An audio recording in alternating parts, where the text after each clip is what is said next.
আজকে আমরা পড়বো পলিউশন। এক মিনিট একটু শেয়ার করতে দিন। স্যার সরি স্যার, একটু ইন্টারাপ্ট করছি। হুম, আমি চ্যাট বক্সটা ডিসেবল করে দিচ্ছি, নাহলে হ্যাঁ হ্যাঁ, এখন আপনার করে দিন। অসুবিধা আপনি হবে। ওই 10 মিনিট আগে ওপেন করবেন, তখন যা কোশ্চেন আসবে সেটা না হয় নেওয়া হবে। হ্যাঁ শিওর স্যার। ঠিক আছে? প্রচন্ড ডিস্টার্ব হচ্ছে। হ্যাঁ স্যার, ঠিক আছে। তো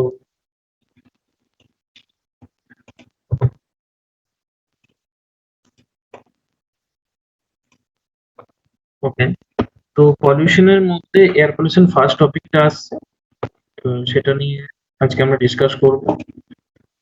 ফার্স্ট জানতে হবে পলিউশনটা কি। পলিউশন হচ্ছে পরিবেশের যে উপাদানগুলির আনুপাতিক হার, অবস্থান, বিশুদ্ধতা বা বিভিন্ন উপাদানের পারস্পরিক যে সম্পর্ক কিছুই স্থির থাকে না। ঠিক আছে? এবারে অর্থাৎ কোনো একটা জায়গায় সাপোজ এয়ারে যে কম্পোনেন্ট গুলো আছে তাদের মাত্রা থেকে ক্রস করে যাচ্ছে, এমন ভাবে ক্রস করছে যাতে আহ, আমাদের যে জীব গোষ্ঠী আছে পরিবেশের মধ্যে তাদের কোনো ক্ষতি সাধন করে, বা জীব বা নির্জীব দুটোর ক্ষেত্রেই বলা যেতে পারে। অনেক সময় স্মৃতিসৌধের উপর ক্ষতি সাধন করে, সেটা একটা পলিউশন। তো সেটাকেই পলিউশন বলা হয়।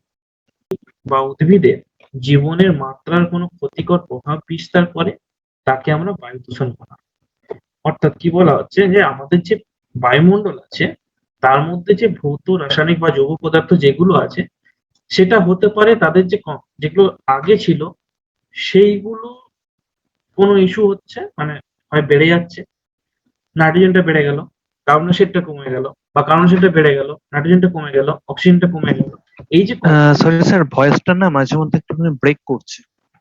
আচ্ছা, হ্যালো, চেক এখন দেখুন না, ঠিক আছে তো? হ্যাঁ হ্যালো, শোনা যাচ্ছে স্যার, মাঝে মধ্যে ব্রেক করছে। আচ্ছা আচ্ছা, হতে পারে নেটওয়ার্ক ইস্যুর জন্য হতে পারে। হ্যাঁ তো আমি একটু আসতেই বলছি। তো হ্যাঁ হ্যাঁ স্যার।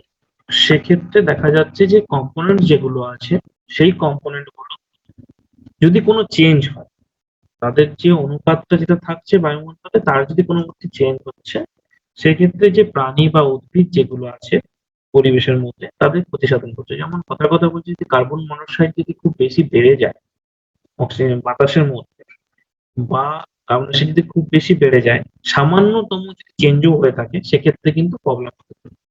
আবার কি বলা হয়েছে, যে কোনো ভৌত রাসায়নিক বা জৈব পদার্থে অনুপ্রবেশ ঘটে, সেটা হতে পারে কোনো কলকারখানার থেকে কোনো টক্সিক গ্যাস, মানে বিষাক্ত কোনো গ্যাস এসে পড়ে পরিবেশে, তার সারাউন্ডিং যে তাদের যে পরিবেশটা আছে আশেপাশে তাতে এসে মিশছে। তাতেও কিন্তু ওই জীবজন্তু যা আছে বা যে উদ্ভিদ গুলো আছে তাদের কিন্তু ক্ষতি হবে, হয় তারা মারা যাবে, নাহলে দীর্ঘকাল ব্যাপী কোনো একটা ক্ষতি সৃষ্টি হচ্ছে। এটাকে বলা হচ্ছে বায়ু দূষণ। আস্তে আস্তে আমরা দেখবো সেগুলো কিভাবে হচ্ছে না হচ্ছে। বায়ু দূষণের উৎস। বায়ু দূষণ সংক্রামক বস্তু একটা হচ্ছে তোমার প্রাকৃতিক উৎস, একটা হচ্ছে মনুষ্য সৃষ্ট উৎস। ঠিক আছে? আর প্রাকৃতিক উৎস কি, বা ন্যাচারাল সোর্সেস,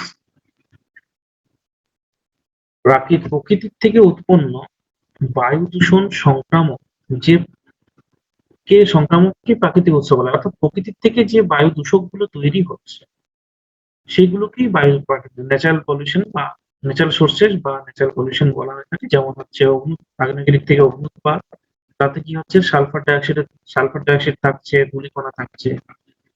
অগ্নিকাণ্ডের ক্ষেত্রে কি হচ্ছে, carbon monoxide, nitrogen dioxide, carbon dioxide এগুলো হচ্ছে। ঠিক আছে? তারপরে ধূলিকণার ছাই এগুলো থাকে।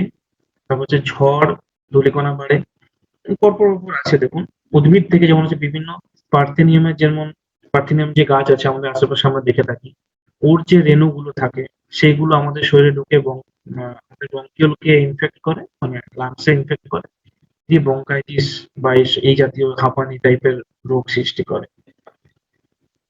এছাড়া উদ্ভিদের বা প্রাণীর মৃত যে দেহ, পচনশীল দেহ যেগুলো আছে তার থেকে মিথেন গ্যাস তৈরি হয়, হাইড্রোজেন সালফাইড গ্যাস তৈরি হয়।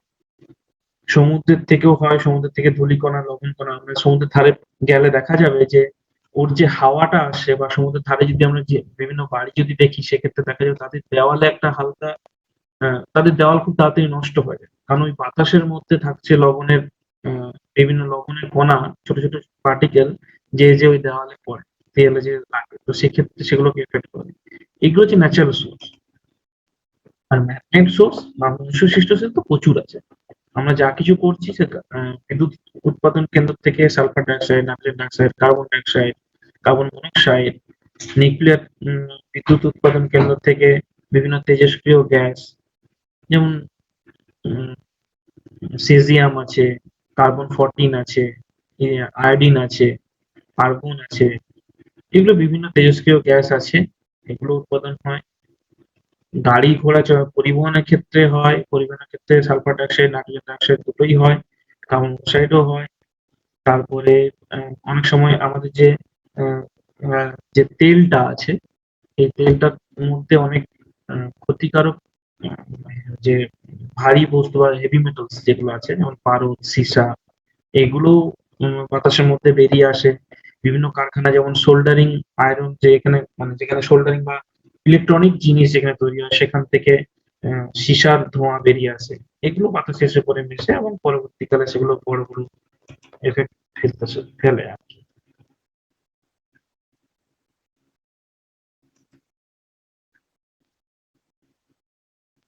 আচ্ছা, বায়ু দূষকের শ্রেণীবিভাগ, ক্লাসিফিকেশন অফ এয়ার পলিউটেন্টস, এইগুলো হলো কোথা থেকে উৎপন্ন হচ্ছে সেই হিসাবে ন্যাচারাল অ্যান্ড ম্যানমেড, মনুষ্যসৃষ্ট এবং প্রাকৃতিক ছিল, উৎস ছিল। এবারে হচ্ছে শ্রেণীবিভাগ। শ্রেণীবিভাগটা হচ্ছে প্রাথমিক বায়ু দূষক আর গৌণ বায়ু দূষক। প্রাথমিক বায়ু দূষক অর্থাৎ যেটা হচ্ছে প্রকৃতির থেকেই হোক বা মনুষ্য সৃষ্ট উৎস থেকেই হোক, যেখান থেকেই হোক, সেইটা বেরিয়ে এসে পরিবেশের যে আমাদের শরীরের বা পরিবেশের ক্ষতি সৃষ্টি করছে, সেটাকে বলা হচ্ছে প্রাথমিক বায়ু দূষক।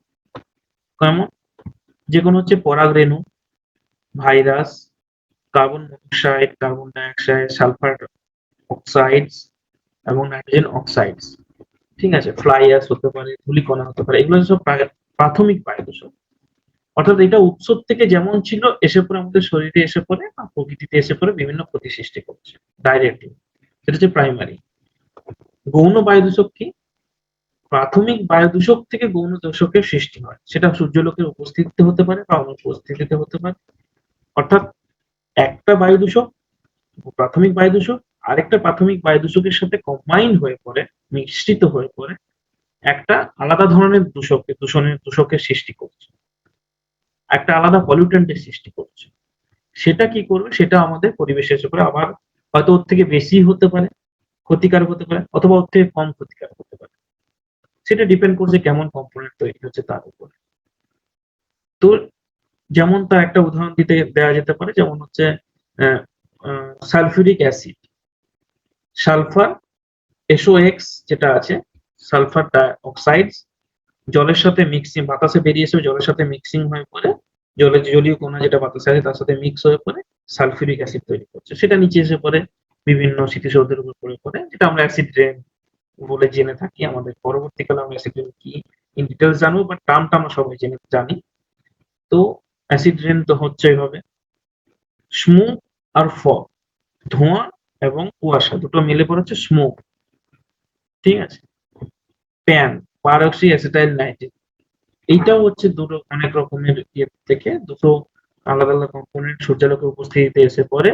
সেটা এটা মেনলি নাইট্রোজেন অক্সাইডস এর বাতাসে থাকা এর থেকে রিঅ্যাকশনটা হয়, সেখান থেকে প্যান তৈরি হয়, পারক্সি অ্যাসিটাইল নাইট্রেট হয়, সেটা এসে পড়ে আমাদের অনেক বেশি ক্ষতি সৃষ্টি করে। এটা কিন্তু তুলনামূলক নাইট্রোজেন অক্সাইডের থেকে প্যান কিন্তু আরো বেশি ক্ষতি করে। এরপরে আরো আছে ভাগ করা যায় সজীব বায়ু দূষক আবার অজৈব বায়ু দূষক। যেমন সজীব বায়ু দূষক বলতে দেখেই বোঝা যাচ্ছে, সজীব বলতে যেগুলো জীবিত আর কি, যেমন ব্যাকটেরিয়া, ভাইরাস, পরাগরেণু, এগুলো তো সব তো জীবিত, এগুলো যে সজীব বায়ু দূষক। আর অজৈব বায়ু দূষক অর্থাৎ গ্যাস, বাষ্প, অ্যারোসল, কণা যেগুলো আছে, এগুলো সব হচ্ছে অজৈব বায়ু দূষক।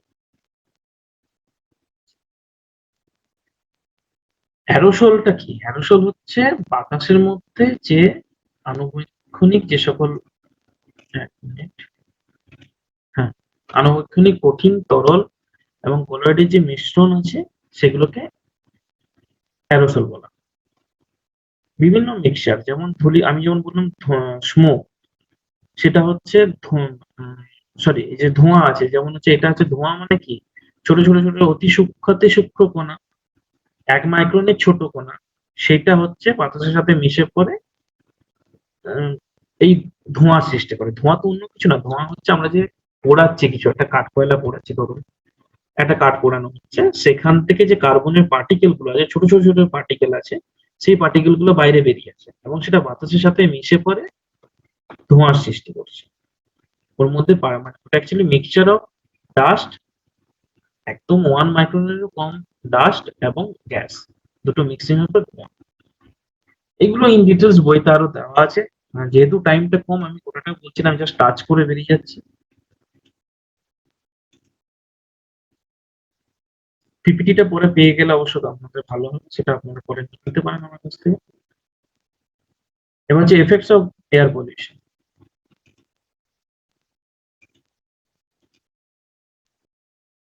এফেক্টস বলতে দু রকমের হয়, একটা হচ্ছে জীবের উপর বায়োলজিক্যাল এফেক্টস এবং effects on non living materials.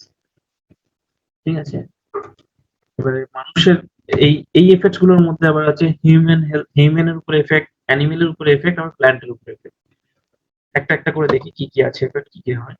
আমি এর আগে একটু টাচ করেছিলাম, যেটা হচ্ছে বিভিন্ন যে পার্থেনিয়ামের এক্সাম্পল দিয়ে বলেছিলাম যে পার্থেনিয়ামের যে রেণুটা আছে সেটা আমাদের ব্রঙ্কিওলের মধ্যে ঢোকে এবং তাতে ক্ষতি সৃষ্টি করে। শুধু পার্থেনিয়াম নয়, বিভিন্ন যে দূষক গ্যাস, পার্টিকুলেট, ডাস্ট, পরাগরেণু, ছত্রাক, বিভিন্ন যে স্পোর গুলো আছে ছত্রাকের, সেগুলো হচ্ছে আমাদের নাসিকারন্ধ্রের মধ্যে দিয়ে ভিতরে ঢোকে এবং শ্বাসনালী এবং তারপরে ব্রঙ্কাই এবং ব্রঙ্কিও, অর্থাৎ ছবিটা দেখলে বোঝা, প্রথমে নোজ দিয়ে ঢুকছে, দিয়ে শ্বাসনালী আছে, শ্বাসনালী দিয়ে ঢুকে প্রথমে ব্রঙ্কাই, দেন ব্রঙ্কিওলের মধ্যে ঢুকে পড়ে অবশেষে ফুসফুসে প্রবেশ করে।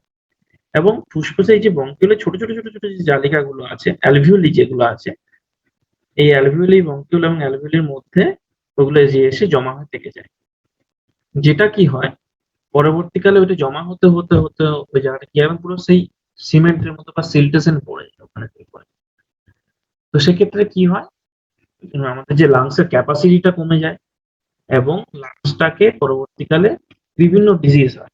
অনেক সময় লাং ক্যান্সারও, মানে যেগুলো হচ্ছে যে, যেমন বলা হয় সিগারেট কেন খাবেন, সিগারেটের যে পার্টিকেল গুলো আছে, সিগারেটের পার্টিকেল গুলো যে ওখানে জমা হয় এবং সেটা পরবর্তীকালে ওখান থেকে ক্যান্সার ফর্ম করে। কিছু কার্সিনোজেনিক আছে, আবার কিছু কিছু যেমন সিলিকোসিস বা অ্যাসবেস্টোসিস, এই নামগুলো হয়তো শুনেছেন এই ডিজিজ গুলো।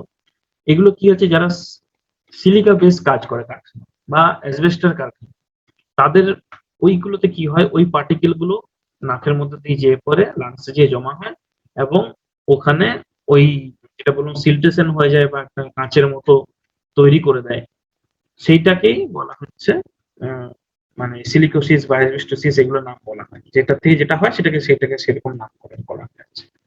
ঠিক আছে, এছাড়া অন্যান্য যে গ্যাস গুলো আছে সেগুলো মানুষের উপর কি কি রকম ক্ষতি সাধন করে সেটা দেখা যাক। একটা কার্বন মনোক্সাইড। কার্বন মনোক্সাইড কি হচ্ছে, বর্ণহীন গন্ধহীন বিষাক্ত গ্যাস এবং জেনারেলি এটা কার্বন মনোক্সাইড হচ্ছে কার্বন যুক্ত জীবাশ্ম জ্বালানির থেকে জীবাশ্ম জ্বালানি অসম্পূর্ণ দহনের জন্য এটা হচ্ছে কার্বন মনোক্সাইড হচ্ছে। যদি দহনটা পুরোপুরি হয় তাহলে কার্বন ডাইঅক্সাইড হবে, যদি অসম্পূর্ণ দহন হয় তাহলে হবে কার্বন মনোক্সাইড। ঠিক আছে, জেনারেলি যেগুলো হয় কি, অটোমোবাইল এর গ্যাস, ইলেকট্রিক ফার্নেস বা কাঠপুল মাইনিং যেগুলো আছে, কারখানা যেগুলো আছে, তাদের থেকেও কার্বন মনোক্সাইড গ্যাস বেরোয়।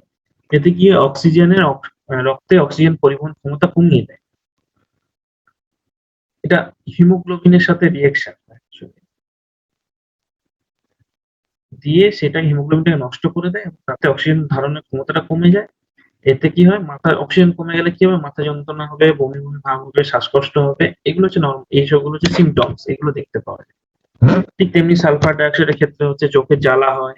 সালফার ডাইঅক্সাইড আমরা কোথা থেকে বলেছিলাম, যেখানে হচ্ছে সালফার জাতীয়, অর্থাৎ কয়লা যেখানে ব্যবহার হবে সেখান থেকে সালফার তৈরি হবে, কারণ কয়লাতে প্রচুর পরিমাণে সালফার, তার জন্য সালফার ডাইঅক্সাইড সেখান থেকে তৈরি হয়।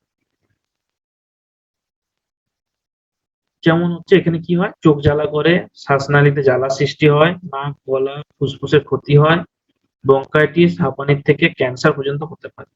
ঠিক আছে, জলের সাথে বিক্রিয়ায় সালফিউরিক অ্যাসিড তৈরি হয়, ক্ষতিকর প্রভাব ফেলে। নাইট্রোজেন ডাইঅক্সাইড যেগুলো হচ্ছে পেট্রোল জাতীয় যেগুলো আছে সেখান থেকে জেনারেলি এই পেট্রোল পুড়লে নাইট্রোজেন অক্সাইডস তৈরি হয়। সেগুলো হচ্ছে যেমন অটোমোবাইল এক্সহস্ট বা পাওয়ার প্ল্যান্ট, এখানে অনেক সময় পেট্রোল জাতীয় জিনিস থাকে পোড়ানো হয়, জৈব যেগুলো হয় সেগুলোতে হয়। এক্ষেত্রে কি হয়, প্রধানত শ্বাসযন্ত্র বা হৃদযন্ত্রের ক্ষতি সৃষ্টি করে, ব্রঙ্কাইটিস, নিউমোনিয়া, স্নায়ুরোগ এগুলো দেখা যায়। উদ্ভিদের ক্ষেত্রে সবুজ ক্লোরোফিল কণা নষ্ট করে ফেলে এবং সালোকসংশ্লেষের হার কমিয়ে দেয় এবং উদ্ভিদের বৃদ্ধি ব্যাহত হয়। হাইড্রোজেন সালফাইড আমরা ছোট থেকে পড়ে এসেছি, পচা ডিমের মতো গন্ধ ছাড়ে, একদম আইডেন্টিক্যাল পচা ডিমের যে দুর্গন্ধ হয় সেটা সেরকম একটা গন্ধ ছাড়ে হাইড্রোজেন সালফাইড গ্যাস। এটা জেনারেলি আগ্নেয়গিরি বা যেগুলো উষ্ণ প্রস্রবণ হয় সেই জায়গা থেকেও হয়, অনেক সময় অনেক পাহাড় থেকে ঝর্ণার মতো সৃষ্টি হয় সেই জায়গা থেকেও গন্ধ বেরোয়। ওগুলো বেসিক্যালি সব আগ্নেয়গিরি, পুরনো আগ্নেয়গিরি, সেখান থেকে জলটা ঝর্ণার মতো হয়ে প্রাকৃতিক ঝর্ণা হিসেবে বেরিয়ে আসছে। সেগুলোর থেকে গন্ধ পাওয়া যায়, সালফার ডাইঅক্সাইড গ্যাস থাকে বলেই ওরকম গন্ধ ছাড়ে। যে সকল জানিয়ে রাখি একটা ইম্পর্টেন্ট জিনিস, যে আমাদের অনেক জায়গা আছে যেখান থেকে বলা হয় যে এই জলটা স্নান করলে যেগুলো আমাদের স্কিন ডিজিজ থাকে সেগুলো সেরে যায়। সেগুলো একমাত্র কারণ হচ্ছে এখানে হাইড্রোজেন সালফাইড গ্যাস ছাড়ে এবং সেই জলটাতে সালফার আছে। সালফার আমাদের স্কিন ডিজিজকে সারাতে কাজে লাগে। তার জন্যই বলা হয় ওই সকল জায়গাতে স্নান করলে স্কিন ডিজিজ সেরে যায়। ঠিক আছে? তো এই ক্ষেত্রে কি হয়, তাৎক্ষণিক যদি কোনো অনেকটা গ্যাস যদি একসাথে মুখে ঢুকে যায় তো স্নায়ু রোগ হয় বিভিন্ন রকমের, বা যেমন মাথা ধরা হয়, শরীর উন্মুক্ত অংশে চোখ, শ্বাসনালী জ্বালা করে, ক্ষুধামন্দ, হজম না হওয়া, গা বমি ভাব বা শ্বাসকষ্ট দেখা যায় যদি গ্যাসটা একসাথে অনেকটা চলে আসে, সেক্ষেত্রে এরকম ইস্যু হবে। ঠিক আছে? এরপর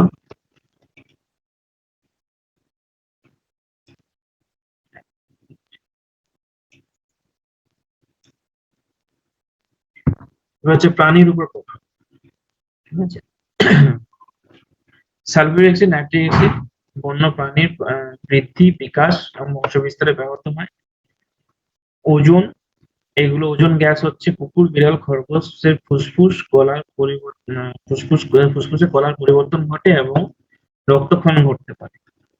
ফ্লুরাইড, ফ্লুরাইড হলে ফ্লুরোসিস রোগ হয়, দাঁতের আকৃতির বিকার ঘটে এবং দাগ হয়ে যায়। এই ফ্লুরাইডের সেম ডিজিজ, ফ্লুরাইড গ্যাস যেটা আছে সেটা পরবর্তীকালে আমরা এতেও দেখতে পাবো, মানে আমাদের যে জল দূষণের ক্ষেত্রে যে ফ্লুরাইড দূষণ আছে তাতেও আমরা দেখতে পাবো এই জিনিসটা। ঠিক আছে? উদ্ভিদের উপর প্রভাব, উদ্ভিদের উপর প্রভাব হচ্ছে যেমন হচ্ছে সালফার ডাইঅক্সাইড ক্লোরোসিস হয়, অর্থাৎ উদ্ভিদের পাতার উপরে যে ক্লোরোফিল আছে সেটাকে নষ্ট করে দেয়, হলুদ হলুদ হয়ে যায় এবং তার ফলে কি হয়, উৎপাদন ক্ষমতা কমে যায়, সালোক সংশ্লেষ ক্ষমতা কমে যায় এবং বৃদ্ধি হ্রাস হয়। ঠিক আছে? ক্লোরাইড, পাতায় দাগ হয় এবং ক্লোরোসিস হতে পারে। ওজোন, পাতার পৃষ্ঠতলে সাদা বাদামি ডোরা কাটা দাগ হয় এবং কালো স্পট দেখতে পাওয়া যায় পরবর্তীকালে। ইথিলিন, পত্রমোচন, বক্রতা এবং ক্লোরোসিস এইরকম রোগ হতে পারে। এগুলো ক্ষতিকর প্রভাব। এছাড়া হচ্ছে যেগুলো হচ্ছে বায়ু দূষণের যেগুলো হচ্ছে নন লিভিং কম্পোনেন্টের উপর যে এফেক্ট, অর্থাৎ নির্জীব বস্তুর উপর যে এফেক্ট গুলো আছে, সালফার ডাইঅক্সাইড বিভিন্ন ধাতুর উপর এফেক্ট করে এবং সেটা ক্ষয় এবং বিবর্ণতা হয়। সালফার অক্সাইড, হাইড্রোজেন সালফাইড রং, বস্তুর রঙের উপর এফেক্ট করে এবং সেটি ক্ষয় এবং উজ্জ্বলতা হ্রাস করে দেয়।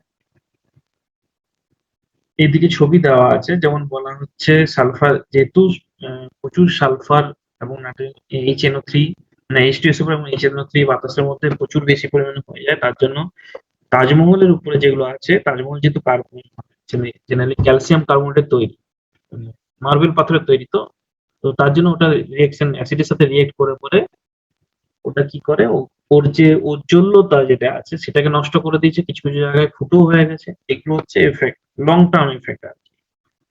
ঠিক আছে? জেনারেলি ওজোন, ফটোকেমিক্যাল অক্সিডেন্ট যেগুলো আছে, প্যান যেটা বললাম, পারক্সিড অ্যাসিটাইল নাইট্রেট, তো এইগুলো কি হয়, রাবারের উপর ইফেক্ট পড়ে এবং সেটা কি করে দুর্বলতা বৃদ্ধি পায় এবং চিড় ধরে যায় রাবারের উপরে। অনেক এরকম অনেক মানে এফেক্ট পড়ে আর কি। ঠিক আছে? এবার কিভাবে বায়ু দূষণটাকে নিয়ন্ত্রণ করা যায়? তো বায়ু দূষণ নিয়ন্ত্রণ একটা করা যায় হচ্ছে, কিছু রুলস এন্ড রেগুলেশন আছে। যেমন ল এর চ্যাপ্টারটা যদি কেউ দেখে থাকো, সেখানে আছে এয়ার অ্যাক্ট আছে 1981 এ। তো সেই এয়ার পলিউশন অ্যাক্টে তারা যে পলিউশন কন্ট্রোল অ্যান্ড প্রিভেনশন করা হয়, ঠিক আছে, সেটা আমরা ল এর চ্যাপ্টারে পড়বো, এখন পড়বো। ঠিক আছে? তো কিছু ব্যক্তিগতভাবে আমরা কিছু কিছু করতে পারি, কন্ট্রোল করতে পারি বায়ু দূষণটাকে। সেটা হচ্ছে উৎস থেকে যে বায়ুমণ্ডলে নিক্ষিপ্ত হওয়ার পূর্বেই বায়ু দূষণটা নিক্ষেপ বা যে বায়ু দূষক গুলো আছে সেগুলো বাইরে বেরিয়ে আসার আগেই আমরা ওটাকে কন্ট্রোল করব। কোনো কলকারখানা থেকে যেগুলো বেরোচ্ছে ক্ষতিকারক গ্যাস, সেগুলোকে বিভিন্ন মেশিনারিজ দিয়ে পরে, অনেক মেশিনারিজ আছে যেগুলো দিয়ে পরে আমরা ওগুলোকে বাইরে যে ধূলিকণা আসছে বা খারাপ গ্যাস গুলো আসছে সেগুলোকে আগে ফিল্টার করে তারপরে গ্যাসটাকে বাইরে ছাড়বো। সেগুলো কি কি? যেমন সাইক্লোন সেপারেটর, ক্যাটালাইটিক কনভার্টার ইত্যাদি যন্ত্র ব্যবহার করে আমরা এটাকে পরিশোধন করতে পারি। যেমন নিচে আমি ছবিগুলো দিয়েছি, এই যে চলছে, এটা যে প্রথমেরটা যেটা আছে সেটা হচ্ছে সাইক্লোন সেপারেটর। এটা কি হয়, বাতাসটাকে খুব স্পিডে ঘোরানো। এর ফলে কি হয়, বাতাসের যে ধূলিকণাগুলো আছে, একটু বড় পার্টিকেল যেগুলো আছে, সেগুলো এর মধ্যে জমা হয়, নিচে এসে জমা হয়, সেগুলো পরবর্তীকালে বাইরে বের করে দেয়, বাইরের পরিশুদ্ধ গ্যাসটা যেটা আছে সেটা বাইরে বের করে দেয়। এছাড়া আছে ক্যাটালিটিক কনভার্টার, অর্থাৎ এই জালিতে ক্যাটালিটিক কনভার্টার আমাদের গাড়িতেও দেওয়া হয়ে থাকে। চার চাকাতে দেওয়া থাকে ক্যাটালিটিক কনভার্টার অনেক সময়। তাতে কি হয়েছে, বিষাক্ত গ্যাসগুলোকে বাইরে বের করতে দেয় না। ঠিক আছে? ওকে চার্জ করে দেওয়া হয়। এটা অনেকটা মেকানিক্যাল জিনিস আছে, অনেক মনের ভিতরে অনেক কিছু আছে। তো সেটাকে ইন ডিটেলস না বলে বলবো যে ওটাকে দূষকগুলোকে আটকে দেওয়া হয় ইলেকট্রিসিটি দিয়ে পরে, হাই ভোল্টেজ ইলেকট্রিসিটি দিয়ে পরে, এবং বাইরে পরিষ্কার গ্যাসটাকে বের করে দেওয়া হয়। ঠিক আছে? দেন হচ্ছে ওয়েট স্কুবার।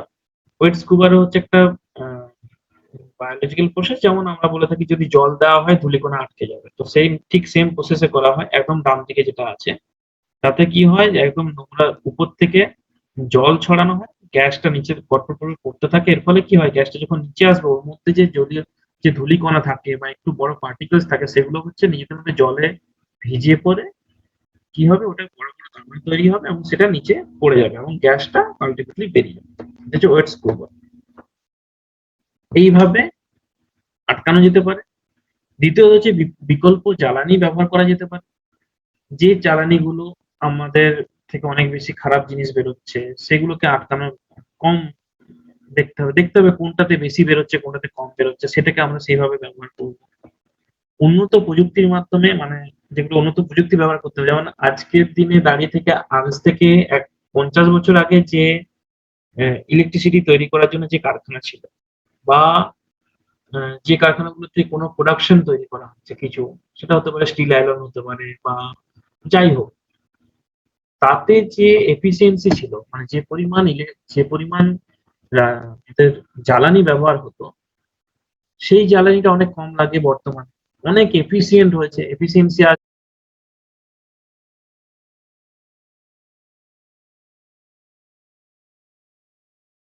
প্রায় 15% 20% করে এফিসিয়েন্সি বেড়েছে আগের থেকে। তো যত বেশি এফিসিয়েন্সি বাড়বে, প্রোডাকশন এফিসিয়েন্সি যত বেশি বাড়বে, তত কম জ্বালানি ব্যবহার হবে, তত কম দূষিত গ্যাস বাইরে বেরিয়ে আসবে।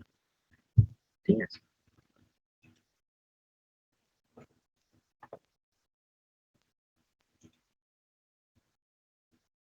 আচ্ছা, তো আমি বললাম যে কিছু কিছু রুলস এন্ড রেগুলেশন আছে। তো এখানে একটা চার্ট দেওয়া আছে, একটা পারমিসিবল লিমিট থাকে, ম্যাক্সিমাম পারমিসিবল লিমিট, কতটা আমাদের পরিবেশে ছাড়া যেতে পারে। এটা মনে রাখা দরকার, কারণ এখান থেকে এখন বর্তমানে তো এমসিকিউ যুগ এসছে। তো এই এমসিকিউ যুগে এই সকল ছোট ছোট পার্টস গুলো মনে রাখতে হবে, যে কোনটা কি অ্যামাউন্ট আছে। তো আমি কয়েকটা বলে রাখি, যেমন সালফার নিচ থেকে সালফার ডাইঅক্সাইড। সালফার ডাইঅক্সাইড হুয়ের যে পারমিসিবল লিমিট আছে সেটা হচ্ছে 24 ঘন্টার ক্ষেত্রে দেখা যায় সেটা হচ্ছে 20 মাইক্রোগ্রাম পার মিটার কিউব। আর ইন্ডিয়ান কোয়ালিটি স্ট্যান্ডার্ড যেটা আছে ইন্ডাস্ট্রিয়াল, রেসিডেন্সিয়াল এবং রুরাল এরিয়ার ক্ষেত্রে সেটা হচ্ছে 50, ম্যাক্সিমাম 50। মানে 24 ঘন্টা ধরে যদি অ্যানালিসিসটা করা হয়, যদি ক্যালকুলেট করা হয় কতটা হচ্ছে না হচ্ছে, তো সেটা হচ্ছে ম্যাক্সিমাম লিমিট হচ্ছে 50। আর যদি 10 মিনিট বা 10 মিনিট ধরে বা 1 ঘন্টা ধরে যদি করা হয় সেক্ষেত্রে হচ্ছে 80। ঠিক সিমিলার এটা আছে নাইট্রোজেন ডাইঅক্সাইড ক্ষেত্রেও 1 ঘন্টা হলে 80, বাট অ্যানুয়াল বা 24 ঘন্টার ক্ষেত্রে হচ্ছে 40। ঠিক আছে, এরকম করে একটা ডিটেলস দেওয়া আছে। তো এটা স্ন্যাপশট নিয়ে নিতে পারেন, আপনারা জানা আছে না, এটা পরবর্তীকালে কাজে লাগবে। আচ্ছা, বইতেও দেওয়া আছে বোধহয়, বা গুগলে দেখলেও দেখতে পাওয়া যাবে যে ইন্ডিয়ান কোয়ালিটি স্ট্যান্ডার্ড যেটা আছে সেই ডেটাটা নিয়ে রাখা ভালো।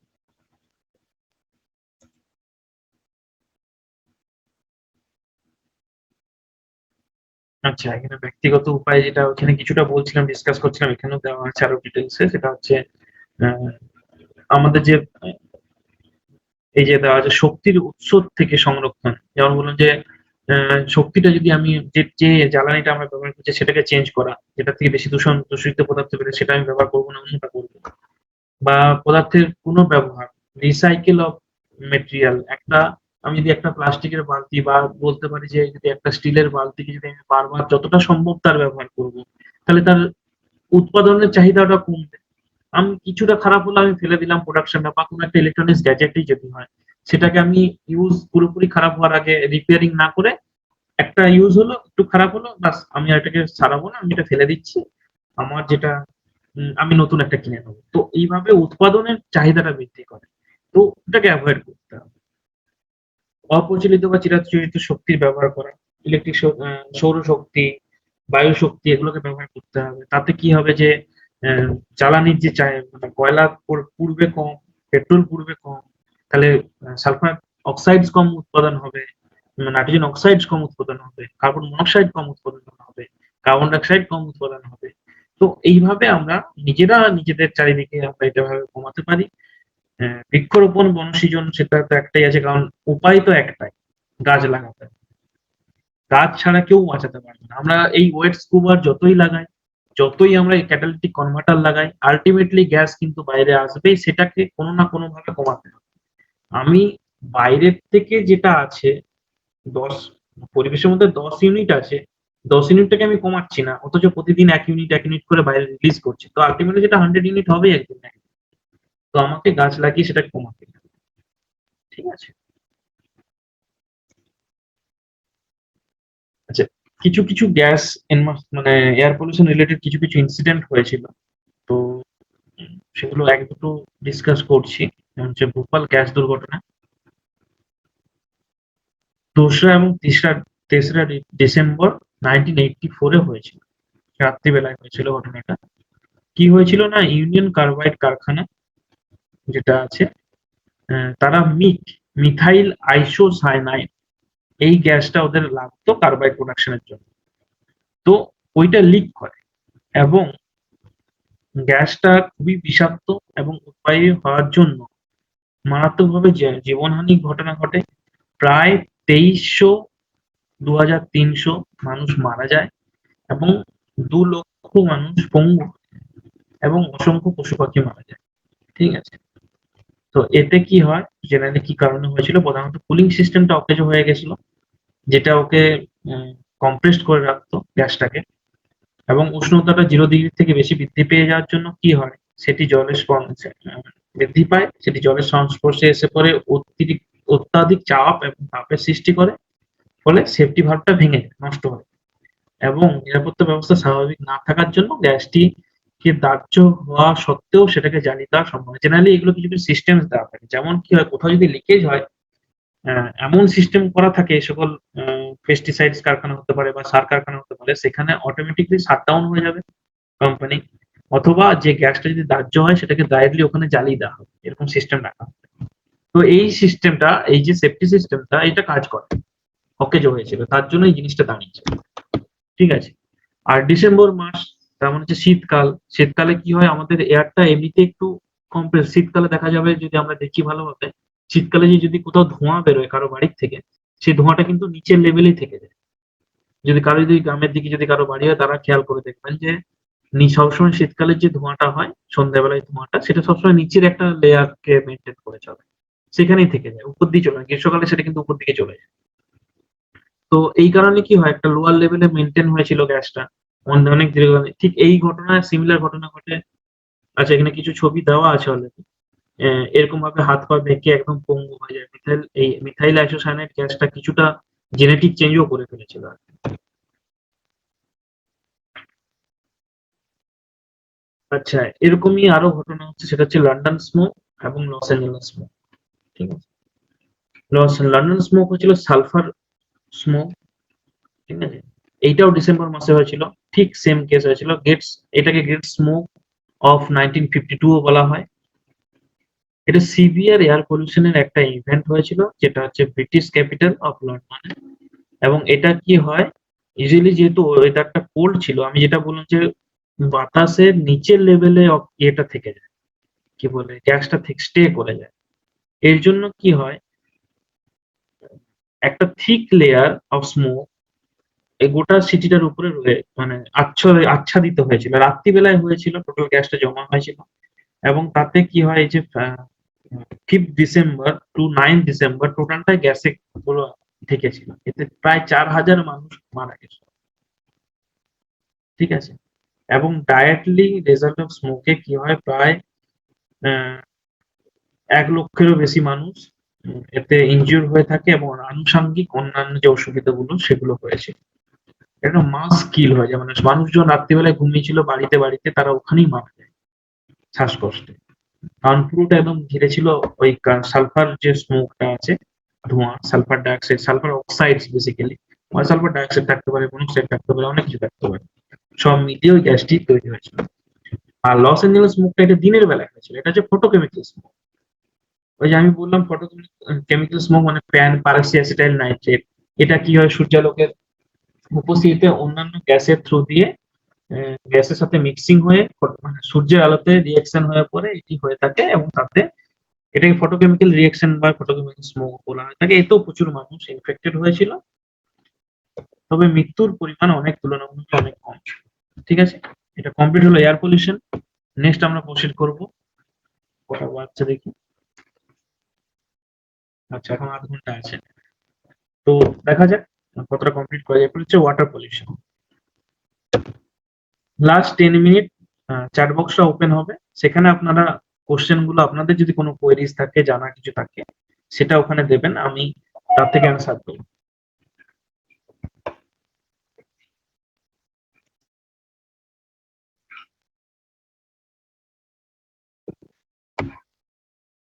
তো দেখা, উফ, আচ্ছা, 1 মিনিট হোল্ড।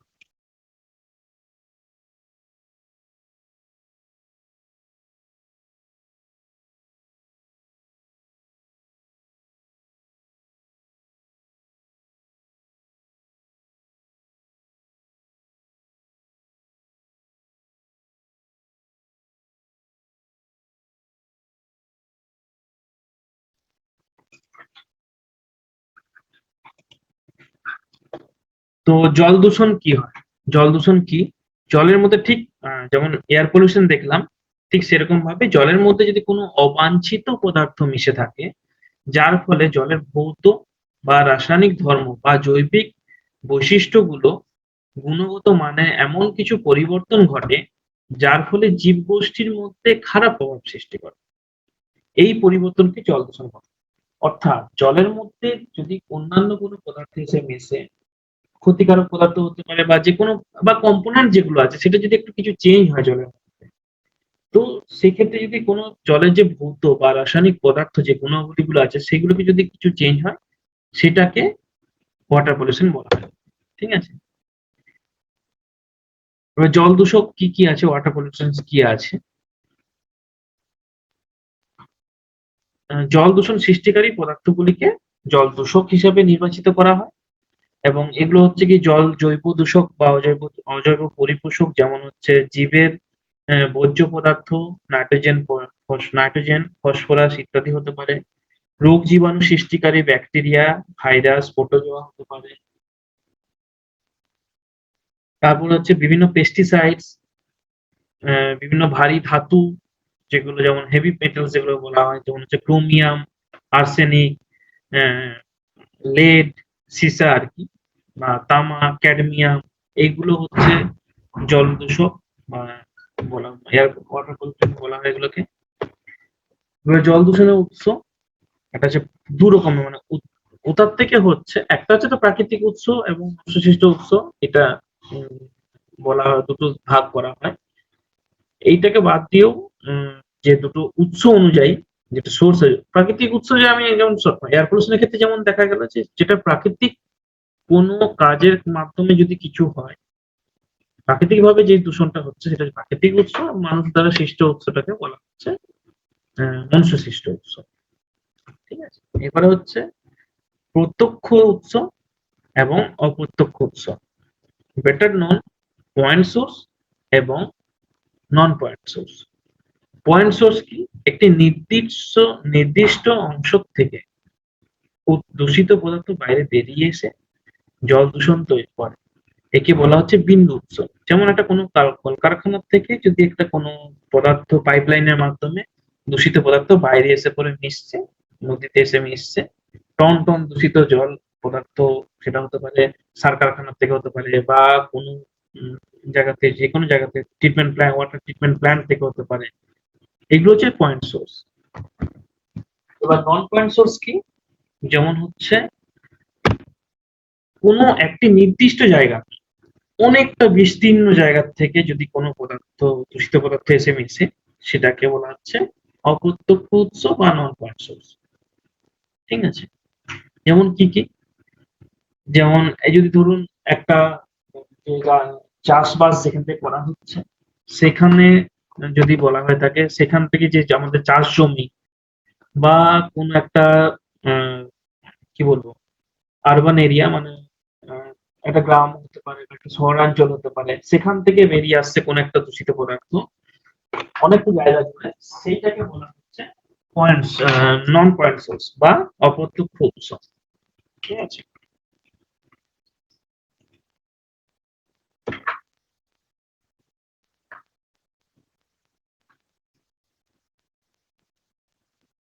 কিছুটা বিস্তারিত ভাবে যদি বলা হয় থাকে, যেমন হচ্ছে কি কি জায়গা থেকে হয়, এগুলো বইতে ডাইরেক্টলি দেওয়া আছে, একদম পয়েন্ট পয়েন্ট করে দেওয়া আছে, তো সেগুলো দেখলে বুঝতে পারা যাবে কি কি আছে না আছে। তো যেমন হচ্ছে যে দৈনন্দিন যে আমরা কাজকর্ম করছি, তাতে হচ্ছে কি যে আহ, বিভিন্ন যে স্নান করছি তার যে আবর্জনা বা বাড়ির ধোয়াধুয়ি যে জল, সেগুলো হচ্ছে বাইরের জলাশয় হতে পারে বা বাইরে এসে মিশছে, মানে আমরা ওয়েস্টেজ যে জলটা ড্রেনের মাধ্যমে বাইরে ফেলছি, তাতে কি হচ্ছে যে দূষিত পদার্থটা, হেভি মেটালস গুলো আস্তে আস্তে লিচ আউট হয়ে পরে ভূমজল স্তরে যেভাবে মিশছে সেটাকে নষ্ট করছে, মাটির তলা, এবং আশেপাশে যে জলাশয় আছে, নদী নালা আছে, সেখানে যেভাবে মিশলে সেটাকেও নষ্ট করছে। ঠিক আছে, নেক্সট হচ্ছে কলকারখানার থেকে নির্গত দূষিত পদার্থ, বিভিন্ন রকম ভারী ধাতু, জৈব পদার্থ, অজৈব পদার্থ বাইরে এসে পড়ে জলকে দূষিত করে। সেটা হচ্ছে পরিবেশ, পরমাণু শক্তি কেন্দ্র থেকে ফ্লুরাইড, পরমাণু যে শক্তি কেন্দ্র আছে, মানে পারমাণবিক শক্তি কেন্দ্র যেটা, সেখান থেকে বিদ্যুৎ শক্তি যেখানে উৎপন্ন, সেখান থেকে অনেক আহ, কি বলবো, রেডিও অ্যাক্টিভ মেটেরিয়ালস বাইরে বেরিয়ে এসে সেটাকে নষ্ট করে, জলে এসে মিশে তার মধ্যে তেজস্ক্রিয় পদার্থ পড়ে পড়ে সেই জলটাকে নষ্ট করছে। বিভিন্ন তৈল শোধনাগার থেকে গ্রিজ বা পেট্রোলিয়াম প্রোডাক্ট বাইরে এসে পরে একটা লেয়ার তৈরি করে জলটাকে নষ্ট করে দিচ্ছে। চর্ম শিল্পের থেকে যেমন ট্যানিন, অ্যাসিড বা ক্রোমিয়াম জাতীয়, যেটা ক্রোমিক অ্যাসিড বলা হয়, সেগুলো বাইরে এসে পরে জলের মধ্যে ক্রোমিয়াম বা এরকম বিষাক্ত পদার্থ মিশে পড়ে নানা রকম ভাবে যে জিনিসটা বাইরে আসছে, যে কোনো প্রোডাকশন ক্ষেত্রে কিছু না কিছু বাইরে বেরিয়ে আসে, সেগুলো ট্রিটমেন্ট সে অর্থে করা হয়ে থাকে না, এবং বাইরে বেরিয়ে এসে কোনো না কোনো ভাবে ক্ষতি সৃষ্টি করে। ঠিক আছে, এর ছাড়া আছে সমুদ্রে যেমন তেলের আস্তরণ পড়ে যায়, যেটা ওয়েল স্পিল পলিউশন বলা হয়ে থাকে, তাতে প্রচুর প্রচুর পরিমাণে বিভিন্ন যেগুলো পাখি আছে, পরিযায়ী পাখি আছে, তারা এসে পরে অনেক মারা যায়। পারমাণবিক অস্ত্র যেটা আছে সেই পরীক্ষা করার ফলে রেডিও অ্যাক্টিভ মেটেরিয়ালস বাতাসের মধ্যে মিশে থাকে, জলের মধ্যে যে মেশে। সমুদ্রে এখন বর্তমানে অনেক বেশি রেডিও অ্যাক্টিভ ক্ষেপণাস্ত্র উৎক্ষেপণ করা হচ্ছে সমুদ্রে, সেগুলো যে তার যে কেমিক্যালস গুলো, যে রেডিওঅ্যাক্টিভ ম্যাটেরিয়াল গুলো সেগুলো জলের মধ্যে মিশে থাকছে। এছাড়া অম্লবৃষ্টি আছে, অম্লবৃষ্টির মাধ্যমে কি হয়, জলের যে স্বাভাবিক যে জিনিসটা, যে পিএইচটা আছে, যে জলের আম্লত্বটা বাড়িয়ে দিচ্ছে। এর ফলে কি হয়, জলে যে সকল জীবজন্তু আছে, মাছ, বিভিন্ন প্রাণী, উদ্ভিদ, তাদের ক্ষতি হয়। ঠিক আছে? এবার দেখি, এতক্ষণ ধরে বললাম যে জলের গুণাবলীকে নষ্ট করছে। তো জলের ধর্ম বা জলের গুণাবলী কি কি আছে?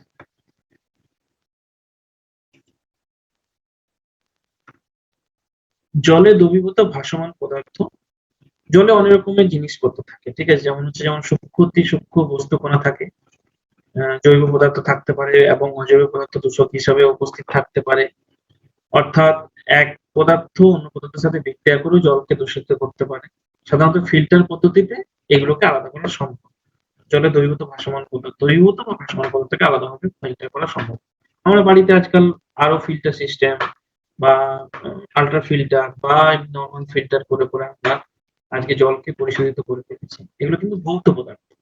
রাসায়নিক যদি কোনো ভিতরে যদি কিছু ঢুকে যায় বা ধাতু বা আয়ন যদি ঢুকে যায়, সেক্ষেত্রে কিন্তু আমরা আলাদা করতে পারবো না। হয়তো আরো সিস্টেম যেটা আছে, রিভার্স অসমোসিস সিস্টেম, তার মধ্যে দিয়ে হয়তো করা যেতে পারে। ধাতব আয়নের মধ্যে কি কি আছে? সাধারণত ক্ষতিকর তড়িতাধান রূপে চিহ্নিত করা থাকে বিভিন্ন ধাতু যে পদার্থগুলো আছে সেগুলোকে, যেমন হচ্ছে mercury, arsenic, antimony, chromium, cadmium, barium. এগুলো বিভিন্ন কলকারখানা থেকে বেরিয়ে এসে পরে জলে মেশে সাধারণত ভাবে। অনেক সময় আমাদের যে তলার যে মাটি পাথরগুলো থাকে তার মধ্যে কিছু কিছু হেভি মেটালস থাকে, তারাও জলে মিশে পড়ে অনেক সময়। এরকম ন্যাচারালি হতে পারে এরকম বিভিন্ন ধাতব পদার্থ বা মেটালস, এগুলো এসে মেশে। জলের পিএইচ, জলের পিএইচটা কি? জলে দ্রবীভূত হাইড্রোজেন আয়নের সক্রিয়তার পরিমাপ হলো পিএইচ। ঠিক আছে? বিশুদ্ধ জলের পিএইচ কত থাকবে? সবসময় 7, নিউট্রাল পিএইচ। 0 টু 14 হচ্ছে পিএইচ স্কেল, যেটা 0 হচ্ছে অ্যাসিডিক এবং 14 হচ্ছে সব থেকে বেশি বেসিক। ঠিক আছে? একদম 0 কোনো মতেই হয় না বা একদম 14 কোন সময় হয়ে থাকে। ঠিক আছে? তো সবসময় 7 বা 7 এর কাছাকাছি হওয়া উচিত। এটা হচ্ছে একদম আদর্শ জলের বা পেয় জল, অর্থাৎ যেটা পান করা যায় সেই জলটা একমাত্র ক্যারেক্টারিস্টিক বলা হতে পারে। যদি খুব বেশি পিএইচ হয়ে থাকে তাতেও যেমন ক্ষতিকারক, আবার খুব কম হয়ে থাকলেও পিএইচটা অর্থাৎ অ্যাসিডিক যদি হয় জলটা, সেটাও খুব ক্ষতিকারক।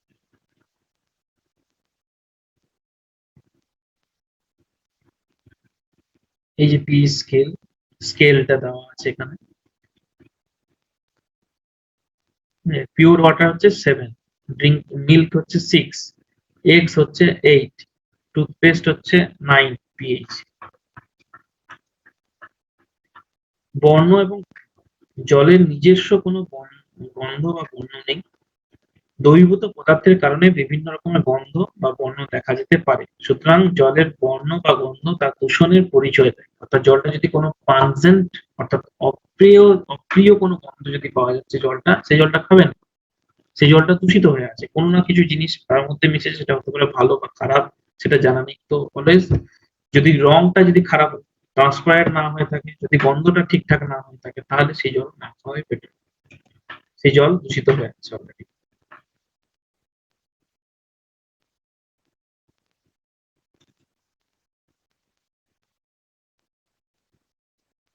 আচ্ছা, ডিও কি?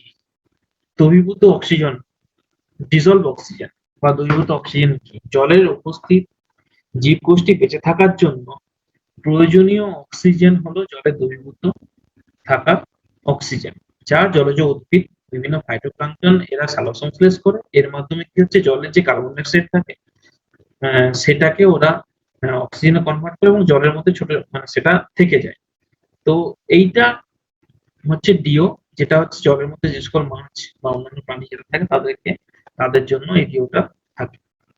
ডিও এটা যত কমে যাবে তত তারা মারা যাবে। আচ্ছা, বায়োলজিক্যাল অক্সিজেন ডিমান্ড হচ্ছে জৈব রাসায়নিক, অ্যাকচুয়ালি বিওডি হচ্ছে বায়োলজিক্যাল অক্সিজেন ডিমান্ড। এটা অ্যাকচুয়াল কথাটা হচ্ছে বায়োকেমিক্যাল অক্সিজেন ডিমান্ড। আমরা সবসময় বিওডি মানে বায়োলজিক্যাল অক্সিজেন ডিমান্ড বলি, COD chemical oxygen demand. It is biochemical oxygen demand, জৈব রাসায়নিক অক্সিজেন চাহিদা। জলে দ্রবীভূত জীবদেহ এবং জীবদেহ থেকে উৎপন্ন জৈব পদার্থ বা প্রাণীর বর্জ্য পদার্থ বা মৃত প্রাণীর জৈব উপাদান যা জলের মধ্যে আছে সেটা ডিকম্পোজড হওয়ার জন্য, সেটা ভেঙে যাওয়ার জন্য, মানে এগুলো তো ভাঙে জলের মধ্যে যে সকল ব্যাকটেরিয়া বা বিভিন্ন অণুজীব থাকে যারা বিয়োজক আছে, তো সেই বিয়োজকদের নিজস্ব শারীরিক যে কাজকর্ম সেটাকে মেনটেন করার জন্য এবং এটাকে ভাঙার জন্য যে পরিমাণ অক্সিজেন লাগে সেটাকে বলা হচ্ছে জৈব রাসায়নিক অক্সিজেন চাহিদা। সাধারণত এটাকে প্রতি লিটার এককে, মিলিগ্রাম পার লিটার এককে প্রকাশ করা হয় এবং 5 দিন ধরে এই এস্টিমেশনটা করা হয়। আজকে যে জলটা তোলা হলো সেটাকে 5 দিন ধরে এস্টিমেট করে করে বিওডিটাকে ক্যালকুলেট করা। বিওডি যত কম হবে, অর্থাৎ বায়োকেমিক্যাল অক্সিজেন ডিমান্ড যত কম হবে, তত জলটা ভালো, অর্থাৎ ওখানে বর্জ্য পদার্থ বা মৃত জৈব উপাদান কম আছে যেটাকে ডিকম্পোজ করতে হচ্ছে, সেটা তত বেশি পরিষ্কার, তত বেশি ওর মধ্যে কম ব্যাকটেরিয়া ভাইরাস থাকবে। তো 1 to 2 মিলিগ্রাম পার লিটার এটা হচ্ছে খুব ভালো কোয়ালিটির জল, ঠিক আছে। 3 to 5 মডারেট, 6 to 9 পোর, এবং 100 এর উপরে চলে গেলে, 100 বা তার উপরে গেলে খুব খুব বাজে। 10 to 10 এর বেশি যদি হয়ে যায় সেক্ষেত্রে খুব বেশি বাজে। এবং রাসায়নিক অক্সিজেন চাহিদা, biochemical oxygen demand, chemical oxygen demand কি? আমি খুব ফাস্ট বলছি, হয়তো অসুবিধা হচ্ছে। তো যদি কোনো কোয়েরিজ থাকে, আমি লাস্টে আমার মেল আইডিটা দেবো, যদি সেখানে কোনো কোয়েরিজ থাকে বা কোনো ডিটেলস যদি চাই যে আমি এই পোর্শনটা বুঝতে পারছি না স্যার, এর নোট দিন, বা এর কোনো যদি ডকুমেন্ট থাকে সেটা দেন, সেটা আমি ওখানে আমাকে মেল করলে আমি সেই মেলে দিয়ে দেবো, কারণ এটা তো কমপ্লিট করতেই হবে তাড়াতাড়ি, তার জন্য আমি একটু ফাস্ট বলছি। তো রাসায়নিক অক্সিজেন চাহিদা কি আছে, জলের মধ্যে যে সকল জৈব পদার্থগুলো তো যেগুলো ছিল সেগুলো তো নষ্ট হয়ে গেল, ঠিক আছে, 5 দিনের মধ্যে হয়ে গেল, ডিকম্পোজ হয়ে গেল, সেটা বায়োকেমিক্যাল অক্সিজেন ডিমান্ড হয়ে গেল। এবারে তাতেও আরো কিছু কম্পোনেন্ট, যেমন ধরুন জৈব কীটনাশক যেগুলো আছে সেগুলো তো মানে জৈব জৈব পদার্থ থাকে তার মধ্যে, তো সেইগুলোকে যখন ডিকম্পোজ করতে, সেই কীটনাশক হতে পারে, ফেনল জাতীয় কার্বন, হাইড্রোকার্বন হতে পারে, বা ক্লোরিন জাতীয় যৌগ হতে পারে, এইগুলোকে ভাঙবার জন্য আরো বেশি সময়, ঠিক আছে। তো এইটাকে সম্ভবত 6 দিন না, এটা তো 5 দিন হলো, 9 দিন এবং 10 দিন এরকম করে থাকে, আরো বেশি যে সময়টা লাগে সেইটাকে রাখা হয়। তাকে biochemical oxygen, chemical oxygen demand বা সিওডি বলা হচ্ছে, ঠিক আছে। এটার জন্য অনেক বেশি অক্সিজেন প্রয়োজন হয় এবং অনেক বেশি পরিমাণে এটার থেকে অনেক বেশি সময়েরও প্রয়োজন হয়। এই তাকে জলের রাসায়নিক অক্সিজেন চাহিদা বলা হয়ে থাকে, এবং একেও ঠিক যেমন বায়োলজিক্যাল অক্সিজেন ডিমান্ড বিওডি কে যেমন মিলিগ্রাম প্রতি লিটার এককে প্রকাশ করা হচ্ছে, এটাকেও মিলিগ্রাম প্রতি লিটার এককেও প্রকাশ করা হয়, একইভাবে প্রকাশ করা হয়। এবার হচ্ছে effect of water pollution, eutrophication. Eutrophication কি? অ্যালগাল ব্লুম বা ইউট্রোফিকেশন বলা হয়, যেটা হচ্ছে প্রথমে হচ্ছে কি হয়, কোনো একটা পুকুরে ফর এক্সাম্পল প্রচুর পরিমাণে বাইরে থেকে ড্রেনের জল হতে পারে, জৈব পদার্থ এসে পড়ছে, বা রাসায়নিক সার এসে পড়ে, জমির জায়গা থেকে রাসায়নিক সার এসে পড়ে পড়ছে, সেটা হচ্ছে কি জলে এসে মেশে। তাতে কি হয়, জলের যে কি বলবো, জলের মধ্যে প্রচুর পরিমাণে জৈব পদার্থ, সার জাতীয় পদার্থ জমা হওয়ার জন্য কি ওটা খুব উর্বর হয়ে যায়। তাতে কি হয়, আহ, জলের মধ্যে বিভিন্ন অ্যালগি তৈরি হয়, প্লাঙ্কটনস তৈরি হয়, কচুরিপানা তৈরি হয়, এগুলো আস্তে আস্তে তৈরি হয়, এবং সেটা কি হয়, ওখানে তাদের ডেব্রিসও জমা হতে থাকে, এবং ডেব্রিস হতে হতে কি হয়, ওখানকার যে বায়োলজিক্যাল অক্সিজেন ডিমান্ডটা অনেক বেশি হাই হয়ে যায়, এবং ওর ভিতরে ডিজলভ অক্সিজেনের পরিমাণ এত বেশি কমে উপরটা পুরো আচ্ছাদিত হয়ে যায় কচুরিপানার জন্য, এবং নিচটাতে কি হয়, কোন রকম সূর্যালোক ঢোকে না, নিচে কোন রকম ফটোসিনথেসিস হয় না, এবং তাতে অক্সিজেনের পরিমাণ কমতে থাকে। এর ফলে কি হয়, সমস্ত প্রাণী যারা আছে, মাছ বা অন্যান্য যে প্রাণীগুলো আছে সেগুলো মারা যায়। এটাকে বলা হচ্ছে ইউট্রোফিকেশন। এবং পরবর্তীকালে এটা পুরো একদম ড্রাইল্যান্ডে পুকুরটা মরে যায়, বলে না পুকুরটা মরে গেছে, তো এইভাবে ওটাকে নষ্ট হয়। এটা হচ্ছে কোরাল লিফ বায়োডাইভার্সিটি। আমরা প্লাস্টিক হোক বা মেটালস হোক বা যেটা বললাম কার্বন ডাইঅক্সাইড প্রচুর পরিমাণে বাতাসে থাকার জন্য কার্বনিক অ্যাসিড বা কোনো রকম অ্যাসিড জাতীয় পদার্থ স্যার আর সমুদ্রে 10 মিনিট বাকি আছে। আচ্ছা আমি শেষ করে ফেলছি এবং চ্যাটগুলো নিয়ে কথা বলবো। চ্যাটটা আপনি ওপেন করে দিতে পারেন একটু পরে শেষ হয়ে ওকে যাবে, স্যার। ঠিক আছে? আমি বলবো যখন তখন ওপেন করবেন, ঠিক আছে? আচ্ছা স্যার, ঠিক আছে। ওকে, তো এইভাবে যে প্লাস্টিক গুলো যেগুলো আছে প্লাস্টিক আমাদের যে কোরাল রিফ গুলো আছে এতে অ্যাসিডিক হয়ে যাওয়ার জন্য জলটা অ্যাসিডিক হয়ে যাওয়ার জন্য হচ্ছে যে mainly corals are made of carbon calcium carbonate, sorry calcium carbonate, চুন জাতীয় পদার্থ দিয়ে তৈরি হয়ে থাকে। তো সেগুলো আস্তে আস্তে ডিজলভ হয়ে যায়। অয়েল স্পিল, সমুদ্রের মধ্যে বিভিন্ন যে ট্যাঙ্কার আছে তেল বা তেল পরিবহনের যে পাইপ লাইন আছে সেগুলো ভেঙে যাওয়ার জন্য কি হয় জলের মধ্যে আহ, তেল যে থাকে পেট্রোলিয়াম প্রোডাক্ট সেগুলো উপরের লেয়ারটা জমা হয়ে থাকে, তাতে প্রচুর প্রাণী মারা যায়। এবং এটার উপায় হিসাবে আমাদের সিডোমোনাস স্পুটিটা, একটা যেটা সুপার বাগ বলা হয়, সেটা তৈরি করা আছে জৈবভাবে ওই তেলটাকে নষ্ট করার জন্য।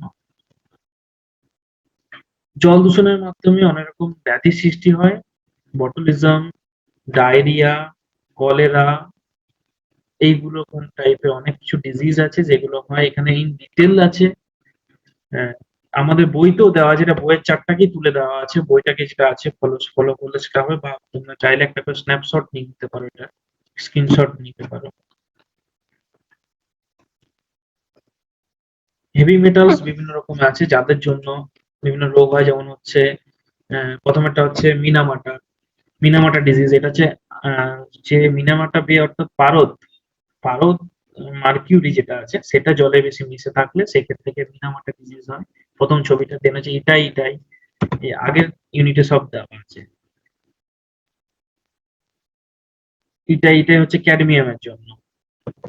তারপর ওটা হচ্ছে ব্ল্যাক ফুট ডিজিজ, এটা হচ্ছে আর্সেনিকের জন্য। পায়ের তলায় এরকম কালো কালো ফুসকা বা দাগ হয়ে যেতে পারে, স্কিনটা নষ্ট হয়ে যায়। ব্লু বেবি সিন্ড্রোম, জলের মধ্যে যদি প্রচুর পরিমাণে নাইট্রোজেন জাতীয় যেটা আহ, পদার্থ এসে যদি মিশে সেক্ষেত্রে ব্লু বেবি সিন্ড্রোম হয়, কারণ মেটা হিমোগ্লোবিন ফর্ম করে। এই যে আগে এতে দেখা যায় নাইট্রেট এবং নাইট্রেট জাতীয় যৌগ যদি জলে মিশে থাকে সেটা হচ্ছে কি আমাদের যে রক্তের সাথে হিমোগ্লোবিনের সাথে মিক্স হয়ে পড়ে নাইট্রেট মিক্স হয়ে পড়ে মেটা হিমোগ্লোবিনে পরিণত হয়।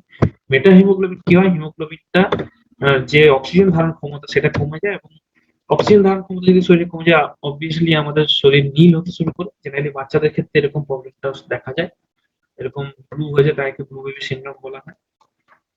এবার জল দূষণের কিভাবে কন্ট্রোল করা হবে, প্রাইমারি স্টেপে এটা জল ওয়াটার ট্রিটমেন্ট প্রসেস। প্রাইমারি ট্রিটমেন্টে কি হয়, প্রথমে জলের মধ্যে যে সকল ভারী পদার্থগুলো আছে সেগুলোকে বিভিন্ন ছাঁকনির মাধ্যমে বা তাকে সেটলিং চেম্বার বা তাকে একটা জায়গায় থিতাতে দিয়ে পরে তার মধ্যে যে সকল ভারী পদার্থগুলো আছে সেগুলোকে বার করে দেওয়া হয়। নেক্সট হচ্ছে সেকেন্ডারি প্রসেসে হয় কি, সেখানে যে সকল অর্গানিক মেটেরিয়াল গুলো আছে অর্থাৎ জৈব পদার্থগুলো আছে সেইগুলোকে বিভিন্ন ট্রিটমেন্টের মাধ্যমে জৈবিক উপায়ে ওগুলোকে ডিকম্পোজ করে দেওয়া হয়। এবং পরবর্তীকালে সেগুলোকে বের করার বিভিন্ন প্রসেস আছে, যেমন হচ্ছে ট্রিকলিং ফিল্টারের মাধ্যমে। এটা ট্রিকলিং ফিল্টারের উপায়, মানে এরকম পাথর দেওয়া থাকে তার মধ্যে বিভিন্ন মাইক্রোবস থাকে, অ্যালগি থাকে, তারা কি করে আর এরকম ভাবে জলটাকে চারিদিকে ছড়ানো হয়। তাহলে কি হয়, এর উপরে যত পরিমাণে যে দূষিত পদার্থগুলো জৈব পদার্থগুলো আছে সেগুলো ওরা নিজেদের খাদ্য হিসেবে গ্রহণ করে এবং জলটাকে পরিশোধিত করে। এবং তৃতীয় উপায়ে কি হয়, তৃতীয় উপায়ে জলের মধ্যে যে সকল যেটা এটা হচ্ছে রাসায়নিক ট্রিটমেন্ট করা হয় এটাকে। রাসায়নিক যে পদ্ধতিতে জলটাকে নিউট্রালাইজ করা হয়, জলে যে রাসায়নিক পদার্থগুলো সেগুলোকে বাদ দিয়ে পরে পিএইচটা কন্ট্রোল করা হয়, টেম্পারেচার কন্ট্রোল করা হয়, এইভাবে এটাকে এখানে ট্রিটমেন্ট করে বাইরে ছেড়ে দেওয়া হয়। ঠিক আছে। আর ব্যক্তিগত উপায়, আমরা জেনারেলি জলটা কম খরচ করতে হবে, মাত্রাতিরিক্ত জল অপচয় বন্ধ করতে হবে, জলে অপ্রয়োজনীয় পদার্থ ফেলা চলবে না, আহ, দূষিত পদার্থ পেস্টিসাইডস বা এগুলো জলের মধ্যে ফেলবো না, এরকম ভাবে আমরা করবো। কৃষি ক্ষেত্রে বেশি পেস্টিসাইড ব্যবহার করবো না, বেশি সার ব্যবহার করবো না, যাতে মানে যতটুকু দরকার ততটুকুই ব্যবহার করতে হবে, তার থেকে বেশি করা চলবে না। এটা হচ্ছে ব্যুরো অফ ইন্ডিয়ান স্ট্যান্ডার্ডের কিছু স্টেটমেন্ট, এগুলো সমস্ত কিছু অনলাইন আছে। আমি কোশ্চেন গুলো নেবো বলে আমি এগুলো স্কিপ করে যাচ্ছি। কিছু কিছু যেমন আমাদের বইতেও কিছু কিছু দেওয়া আছে পারমিসিবল লিমিট, এটা হচ্ছে বেসিক্যালি কতটা পর্যন্ত পারমিট করা যায়, পারমিসিবল লিমিট আছে ইন্ডিয়ান স্ট্যান্ডার্ডে। তো সেটা স্ক্রিনশট নিয়ে নিলে ভালো হয়, এটা যদি স্ক্রিনশট নিয়ে নেন। এখানে aluminium, barium, calcium, chloride, fluoride, এদের ম্যাক্সিমাম লিমিট, পারমিসিবল লিমিট দেওয়া আছে।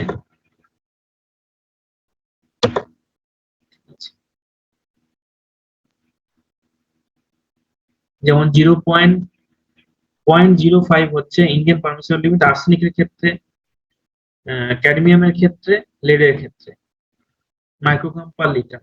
0.05 মাইক্রোগ্রাম পার লিটার।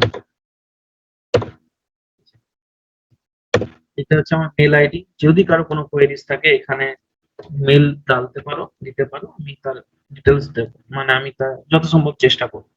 ঠিক আছে, আপনি চ্যাটটা ওপেন করে দিন একটু, যদি কারো কোয়েরিজ থাকে এখানে বলুন, আমি ডিসকাস করে দিচ্ছি।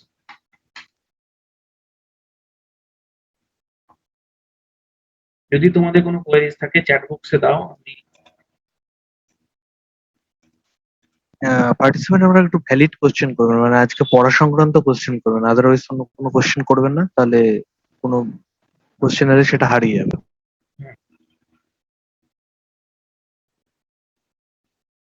পিডিএফটা যাদের লাগবে তারা আমাকে মেল করো, আমি পিডিএফটা দিয়ে দেবো। এখানে তো দেওয়া যাবে না।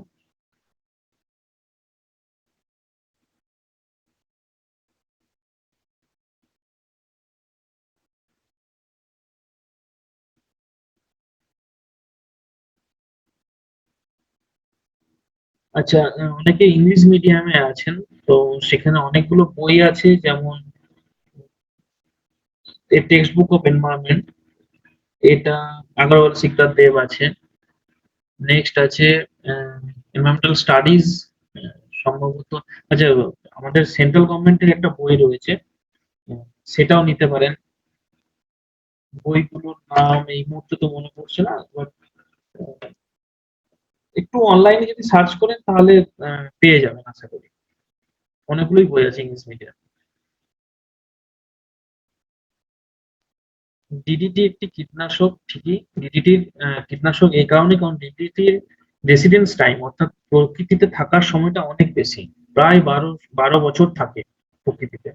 তার জন্য ডিডিটি আস্তে আস্তে জলে বেশি মিশে যাওয়ার চান্স থাকে। ভোপাল গ্যাস দুর্ঘটনা, হ্যাঁ, সেকেন্ড ডিসেম্বর এবং 3rd ডিসেম্বর ছিল, বাট যদি বলা হয়ে থাকে কবে হচ্ছে, সেটা 3rd ডিসেম্বরই বলা হয়ে থাকে। ঠিক আছে, এক্সাক্ট অ্যান্সার যদি এমসিকিউ হয়ে থাকে সেটা হচ্ছে 3rd ডিসেম্বর 1984।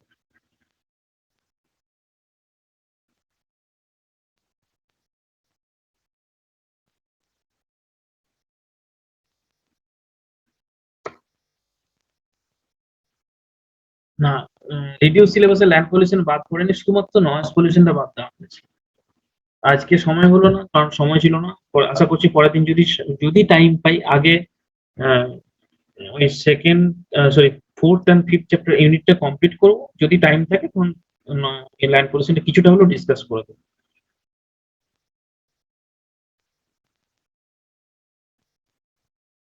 এটা হচ্ছে, আমি তো বললাম কি কি জন্য হয়।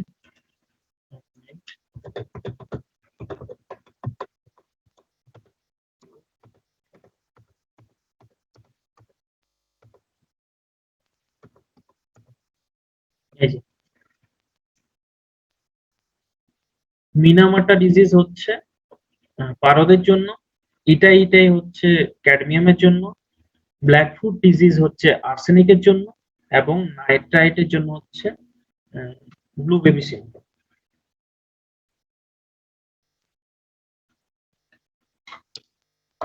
হ্যাঁ, ভোপাল গ্যাস দুর্ঘটনার জন্য আহ, মিক মিথাইল আইসোসায়ানাইড, এই গ্যাসটা বেরিয়েছিল ইউনিয়ন কার্বাইড কারখানা থেকে।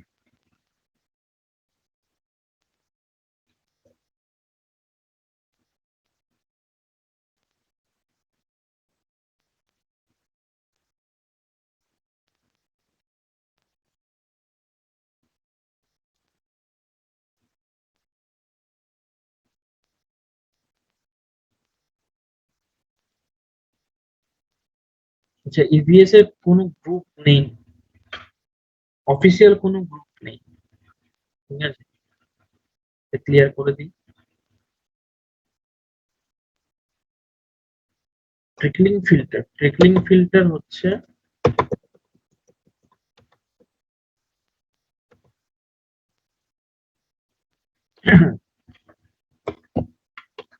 ট্রিকলিং ফিল্টার, এই যে ছবিটা দেওয়া আছে প্রথমের ছবিটা, এক্ষেত্রে কি হয় যে ওয়েস্ট ওয়াটারটা আছে মানে যেটা প্রাইমারি ট্রিটমেন্ট হয়ে গেল, সেকেন্ডারি ট্রিটমেন্টের পর এটা লাস্ট মানে সেকেন্ডারি ট্রিটমেন্টের কিন্তু অনেকগুলো ফেজ আছে, তার মধ্যে লাস্ট ফেজের মধ্যে দিয়ে শেষের দিকে ফেজে কি করা হয়, ওই জলটাকে এরকম ভাবে স্প্রে করা হয়। এবং তলায় একটা সিড টাইপের থাকে যেটার মধ্যে বিভিন্ন রকমের এটা হচ্ছে অ্যাকচুয়ালি মাইক্রোবস ট্রিটমেন্ট, বেসিক্যালি এটা হচ্ছে মাইক্রোবস ট্রিটমেন্ট।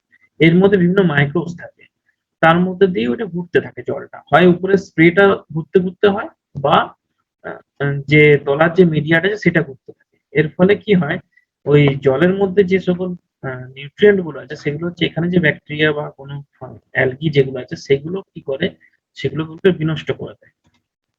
এটা হচ্ছে রিয়েল লাইফ ছবি।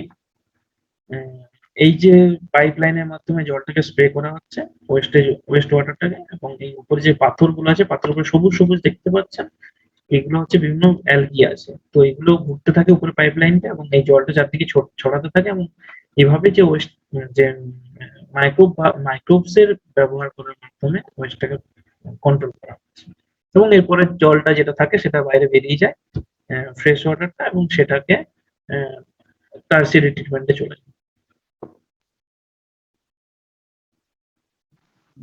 স্যার সময় শেষ আজকের মতো, সেশন ক্লোজ করতে হবে। ওকে, ঠিক আছে। তো এক কাজ করুন, মেল আইডিটা আর একটু দাঁড়িয়ে যান, এটা একটু স্ন্যাপশট নিয়ে নিন আপনারা মেল আইডিটা, এবং তাতে যদি আপনাদের কোনো কোয়েরিজ এরপরেও রয়ে গেল, অনেক কোয়েরিজ রয়ে গেল, টাইম দেওয়া গেল না, তো সেক্ষেত্রে আপনারা দয়া করে এখানে অ্যারাইজ করতে পারেন, সেটা পিপিটির জন্য হতে পারে বা অন্যান্য যদি কোনো ডিটেলস কিছু যদি কোয়েরিজ থাকে আমি সবাইকে রিপ্লাই করবো, কোনো অসুবিধা নেই। Thank you.